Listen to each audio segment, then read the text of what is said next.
মেয়েরা রাত করো না কো, কাল সকালবেলা সূর্য ওঠার আগে ঘাট থেকে জল আনতে হবে, সে খেয়াল আছে? আছে আছে, আপনাকে আর ভাবতে হবে না। না, ভাবতে হবে না। মেয়েটা সারা রাত জেগে থাক, তারপর কালকে ছেলের বাড়ির লোক এসে চোখের কোণে কালি দেখে গালমন্দ পারুক। তোরা কি সেটাই চাস? নাও নাও নাও, সব শুয়ে পড়ো, লম্প নিবে শুয়ে পড়ো। লক্ষ্মী, মা রাত জাগিস না, শুয়ে পড় মা, শুয়ে পড়। তবে আর কি লক্ষ্মী, এবার শুয়ে পড়ো, শুয়ে হবু স্বামীর চিন্তা করো।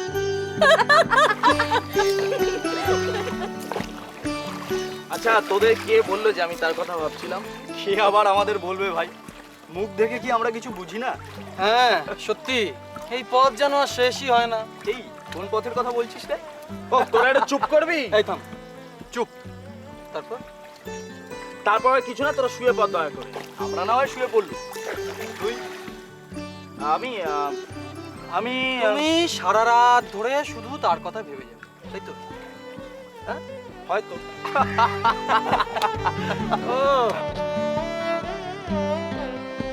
তা আমরা তো এই গোপীনাথপুরে প্রথম যাচ্ছি, রাস্তাঘাটগুলো। চিন্তা নেই, চিন্তা নেই। ও আমার হবু বেআই মশাই এই গৌর বাবুকে পাঠিয়ে দিয়েছেন আমাদের পথ দেখিয়ে নিয়ে যাওয়ার জন্য। আচ্ছা আচ্ছা। হ্যাঁ গৌর বাবু, হ্যাঁ বলুন। বলছি যে আমরা কাল দুপুরের আগেই পৌঁছতে পারবো তো গোপীনাথপুর? হ্যাঁ দুপুর? দুপুর কি বলছেন? সকাল 9টায় পৌঁছে যাচ্ছি।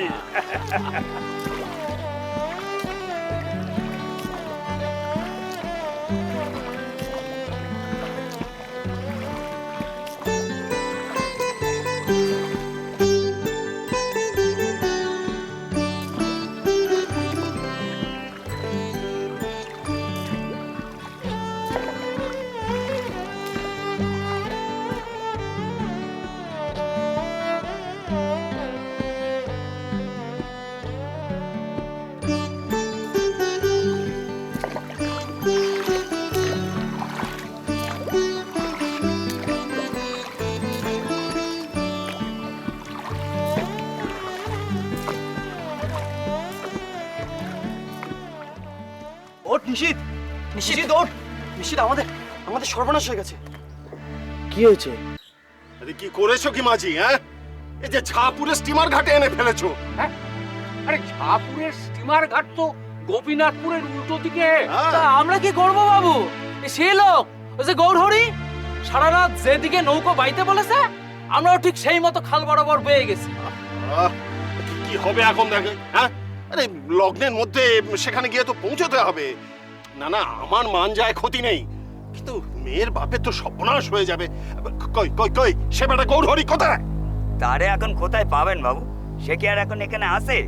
ওই নিজের ভুল বুঝতে পেরে ওই সরান নাম করি নৌকো থেকে নেমে পাইলে গেছে। বেটা নির্ঘাত সারা রাত ওই সিদ্ধি টিদ্ধি খেয়ে নিশ্চয়ই এদের ভুল বুঝিয়ে এই আমাদের ভুল পথে নিয়ে এসেছে। মাঝি, যে করেই হোক ওখানে নিয়ে চলো, সন্ধ্যের মধ্যে আমাদের পৌঁছতেই হবে।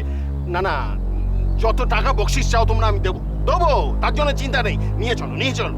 বাবু, এই গোপীনাথপুর এখান থেকে 1.5 দিনের পথ। দেখেন আমরা তো মানুষ, এ তো আর কলের জাহাজ নয়।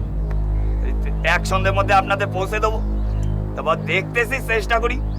এখন ওই শুধু আল্লাহ মেহেরবানি। ও ইয়াসমিন, নে বাপ নে, বইটাটা তুলে নে। আরে বাবুদের মান বাঁচাতে হবে। নে শুরু কর। দরিয়ার পীর বদরে সালারে। না, কোনো খবর নেই। যে লোকটাকে বরযাত্রীতে আনতে পাঠিয়েছিলাম সেও ফিরে আসেনি। বড় ভাবনার কথাই।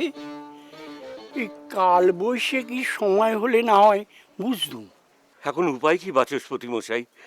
আমার তো জাত কুল সব যেতে বসেছে। হ্যাঁ, তা তো বটেই, তা তো বটেই। এই লগ্নভ্রষ্টা নারীকে শাস্ত্রে বলছে যমসমা। কারণ কি না, দেখুন, শাস্ত্রের কথা শুনে কি হবে? আপনারাই একটা বিধান দিন। আমি তো দুপুর থেকে নদীর ঘাট আর ঘর এই করেই বেড়াচ্ছি। মানে দেখো ভায়া, এখন বাঁচাবাচির সময় নেই। আচ্ছা, ওই দক্ষিণ পাড়ার চক্রবর্তীকে চেনো তো? হ্যাঁ, তার মেজ ছেলেকে একবারে চেপে ধরো। গত 2 বছর হলো ওর স্ত্রী বিয়োগ হয়েছে। এই ব্রাহ্মণের বিপদ শুনলে হয়তো ঘাড় কাত করলেও করতে পারি। তবে ওই ওনের টাকাটা হয়তো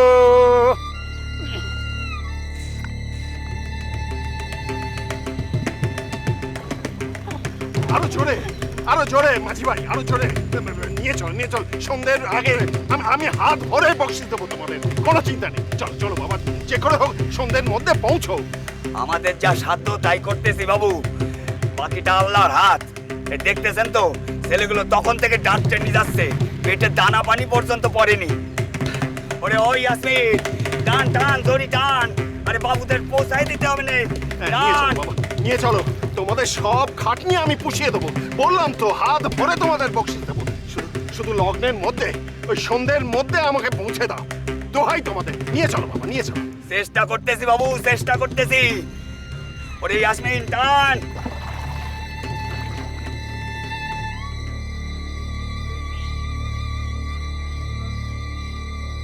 এখন বলো আমি কি করব?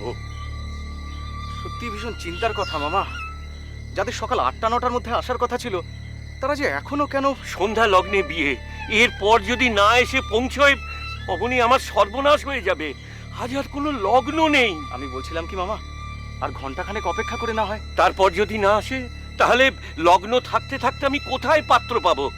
তার থেকে বাচস্পতি মশাই যে পাত্রের কথা বলেছিলেন, তুমি আমাকে তার কাছেই নিয়ে চলো, দেখি হাতে পায়ে ধরে যদি রাজি করাতে পারি। মামা আমি তাকে চিনি, লেখাপড়া জানেন, একটা অপদার্থ। তার চেয়ে বরং নিজের মেয়েকে হাত পা বেঁধে জলে ফেলে দাও না কেন? জলেই তো ফেলে দিচ্ছি অবনি, তবে হাত পা বেঁধে নয়। কি করব, সবই তো আমার কপাল। নইলে তোমাদের কথায় সৎ পাত্রেই তো দিচ্ছিলাম।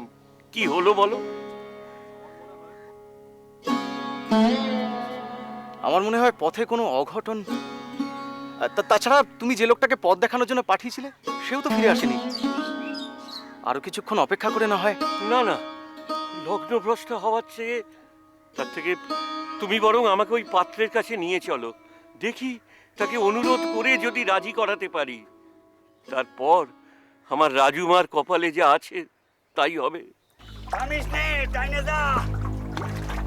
কটা বাজলো রে? কটা বাজলো? এই তো তোমার 5টা 3। ও, তার মানে আমাদের হাতে এখনো ঘন্টাখানেক সময় আছে, কি বল? হ্যাঁ তা আছে, তুমি একদম চিন্তা করো না। এই তো তোমার রানীচক পার হচ্ছি, এরপরেই গোপীনাথপুর। আর এমনিতেই তো নদীর ঘাটেই বাড়ি, বেশি দূর পর্যন্ত তো যেতেও হবে না, এই বিয়ের পিড়িতে বসে পড়বে। হ্যাঁ একদম, ওখানে গিয়ে কিন্তু কোনো সময় নষ্ট করা যাবে না। তুই এগুলো সব ঠিকঠাক রাখ, মালা ফালাগুলো দেখ, টোকরটা দেখো, কোনো ব্যাপার না। ঠিক আছে, কোনো চিন্তা করো না, সব হয়ে যাবে, কোনো চিন্তা করো না।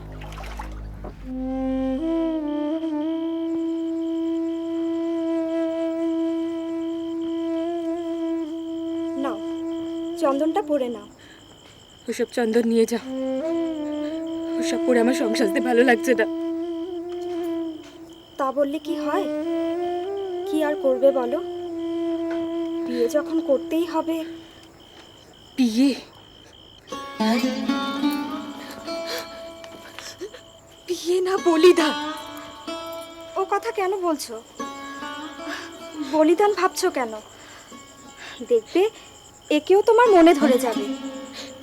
তাছাড়া স্বামী হলো পরশমণি, পরশমণির ছোঁয়ায় লোহাও সোনা হয়ে যায়। আর এ তো মেয়ে ছেলের মন। কথা শোন রাজু, তোর বর ছাদনা তলা এসে গেছে। নে চন্দনটা পরিয়ে দি। কেঁদে কেঁদে চোখ মুখের হাল কি করেছিস বলতো?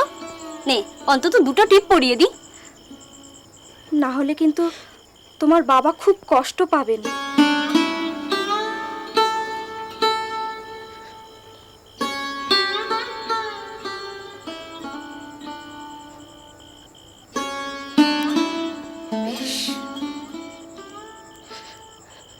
আমি বাবার জন্য এই বিয়ে করব, শুধু বাবার জন্য।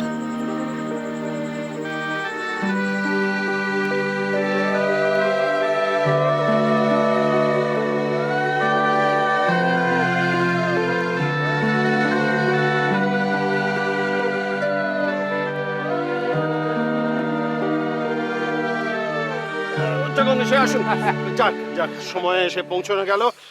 লগ্ন বয়ে যায়নি, আমরা সময়ের মধ্যেই এসে পৌঁছে গেছি। ঈশ্বরের অপার করুণা।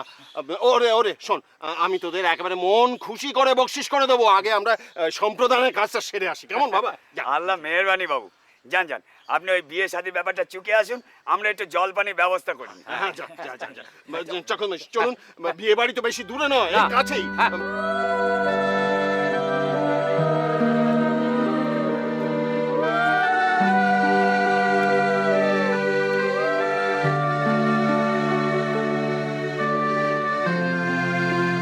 ও হ্যাঁ হ্যাঁ, কে আছিস রে? ওই আরে নিশীথকে নামাবার ব্যবস্থা কর, আর ওর বন্ধুদের নামতে বল। চল চল চল, দেরি করার আগেই আমরা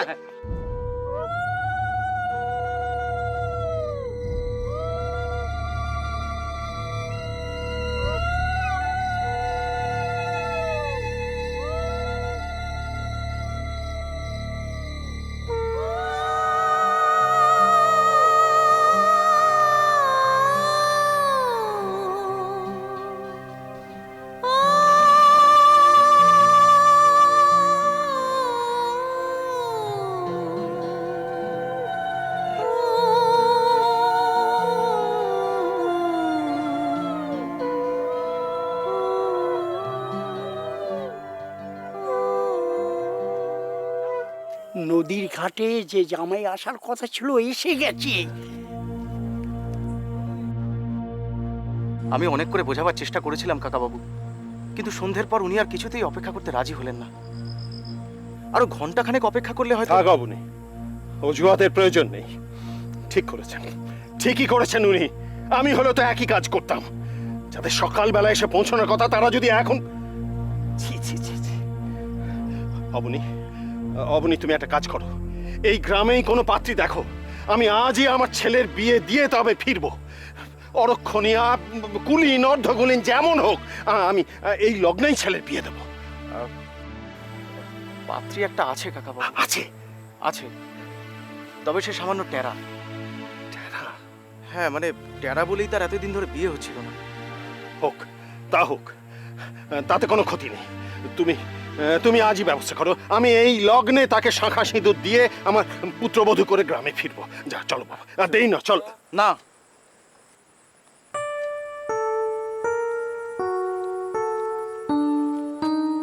তা হয় না বাবা। হয় না? কেন? তুই তুই বুঝতে পারছিস না নিশীথ, এই অপমান নিয়ে আমি গ্রামে ফিরতে পারবো না। এই তো শুধু আমার অপমান না, এ আমাদের সকলের অপমান। তুই আমাকে ক্ষমা করো। শুধু আজ কেন, আমি হয়তো আর কোনোদিনই বিয়ে করতে পারবো না।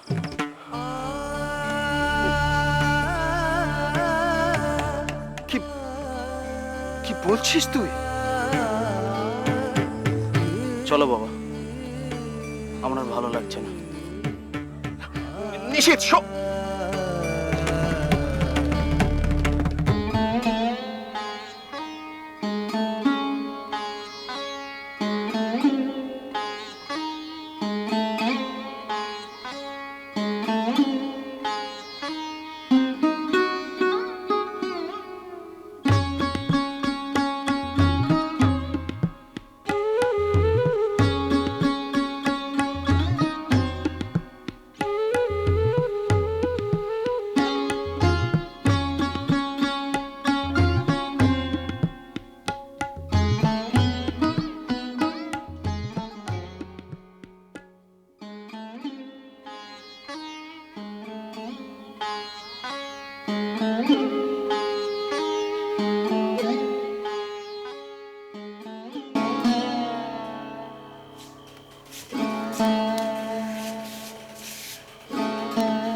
কি গো, ঘুমোওনি এখনো? বাবা, সারাদিন যা ধকল গেল। আজ কত লোক খেলো বলো তো? এই দেখো, তোমার নামটাই তো জানা হয়নি। রাজলক্ষ্মী। ওরে বাবা, এই এত বড় নাম ধরে আমি ডাকতে পারবো না। আমি শুধু তোমাকে লক্ষ্মী বলে ডাকবো। হ্যাঁ, যা বলছিলাম, আজ কত লোক খেলো জানো? 122 জন। একবার ভাবো তো, তোমার বাপ তো ওই 500 টাকা বর্পণ দিয়ে পিড়িতে বসিয়েছে, তারপরে সবটাই গেল। তা অত লোক না খাওয়ালেই হতো। তা বললে চলে? আমাদের কত বড় বংশ মর্যাদা জানো? আমাদের বংশে পূর্বকালে 2 জন সতী হয়েছিলেন। আমাদের নদীঘাটকে আজও লোকে সতী মায়ের ঘাট বলে, জানো তো? শুনেছি। তাহলেই বলো, সেই বংশের সন্তান বিয়ে করছে, একটু ধুমধাম হবে না? হ্যাঁ, ধুমধাম করা ভালো, তা বলে শ্বশুরের টাকায়? তোমার তো ভারী চ্যাটাং চ্যাটাং কথা। আমার মা তো ঠিকই বলেছিল, রূপসী মেয়ের গুমর ভারী।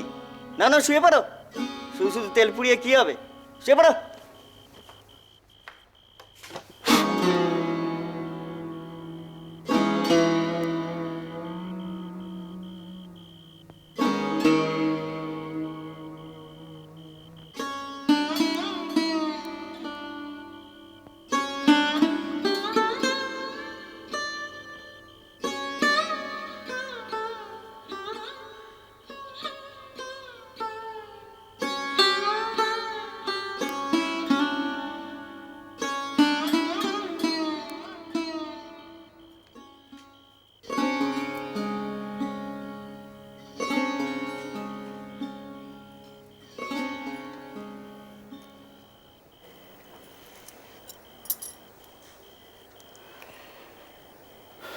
চল খোকা, খাবি চল, অনেক রাত হলো। আজ তো সারাদিন মুখে কিছুই দিসনি।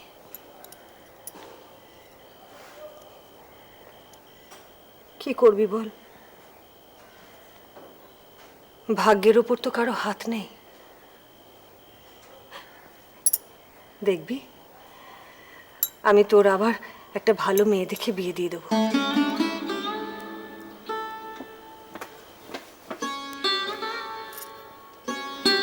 বিয়ে?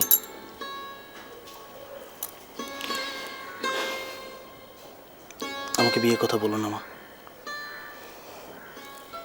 আমার কপালে আর বিয়ে নেই। ছি বাবা, অমন কথা বলতে নেই। আজ সকালে গুরুদেবকে তোর কুষ্টি দেখিয়েছি, উনি বলেছেন খুব শিগগির একটা ভালো মেয়ের সঙ্গে তোর বিয়ে হয়ে যাবে। না মা, কুষ্টির কথা বলো না, আমি ওসবে বিশ্বাস করি না। ঠিক আছে, বিশ্বাস না করিস না করবি। এখন চল, খেয়ে নিবি, চল।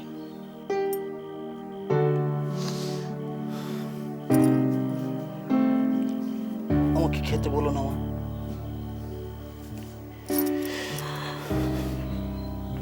আমি খেতে পারবো না। আচ্ছা মা, আজকে তো আমার বউ ভাত হওয়ার কথা ছিল, তাই না? বাড়ি ভর্তি লোক, বন্ধু বান্ধব, হইচই, হাসি, আনন্দ, খাওয়া দাওয়া।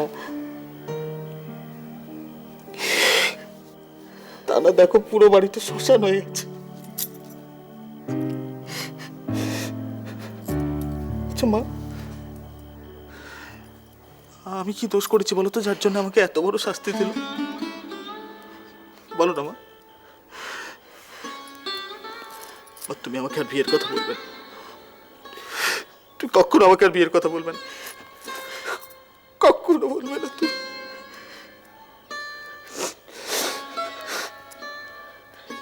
তো বলবে না আমাকে, আমাকে